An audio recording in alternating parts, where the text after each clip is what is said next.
Intonation. Many people, I would say most people, actually use the open string, the harmonic, the first harmonic, and the 12th fret. It's a good way to go. It doesn't really bear on anything except that it's convenient. A lot of people, bass players who are doing a lot of chording, may want to do 5 and 17 instead, which kind of makes this a little bit more correct in here. Not that it's going to be off a lot anyway. A lot of people can't even hear the difference, but just to make it as close as you can, you get some really picky producers sometimes. So 5 and 17 or 1 and 12. Doesn't matter which. They both work just as well. Alright, so I'm just going to use the 1 and 12 method here. It's the one I'm most used to, and I'm not playing any chords. So we know the routine where you tune the open string, play the harmonic, and you try to get the harmonic to match the fretted note. Now, if the note is sharp, that means that this distance is too short.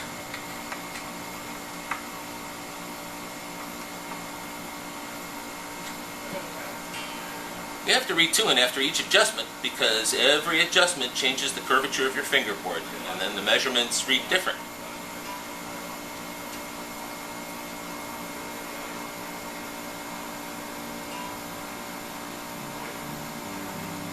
When those two notes match, it's said to have good intonation. This one's not too far out.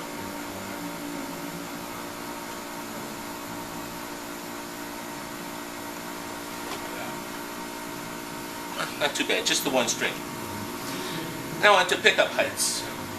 Once again, these are measurements that are simply a starting point.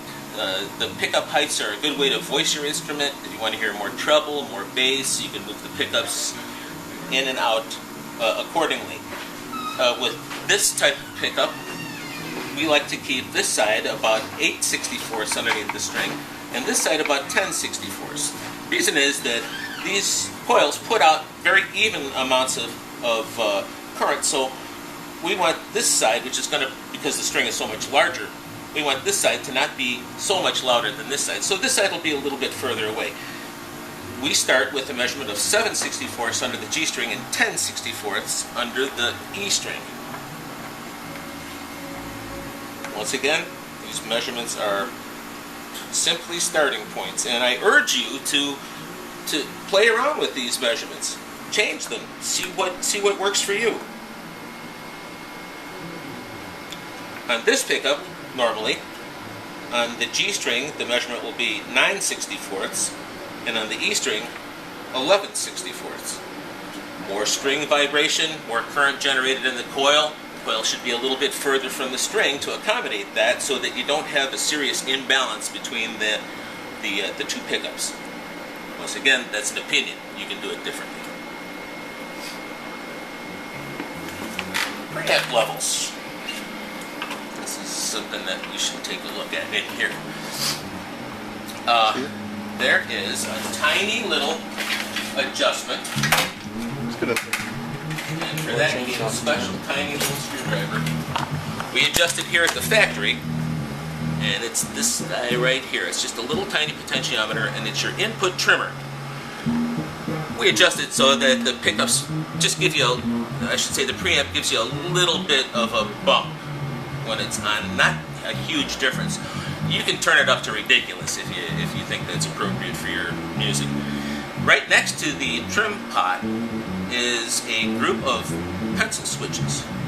Now, these pencil switches govern the mid-range, the center frequency of your mid-range control. And here we have 4 different settings for 4 different frequencies that you can boost or cut according to how you need your instrument to sound. Once again, this is something that I urge you to spend some time doing. It's kind of fun, and you can make some interesting tones. Voice your instrument for yourself, basically. The string retainer. Get in there. This type of string retainer is fixed. So when we file the nut, we filed it so that the string aims underneath the string retainer. And this is fine. On 5 strings, though, it has a type of retainer that is adjustable with screws. We like that to hold the strings down until they just touch this little corner of the headstock here, just north of the nut. That way, the strings are held down properly in the nut, and you don't get any buzzing. So make sure your instrument is in tune then, and go out and play.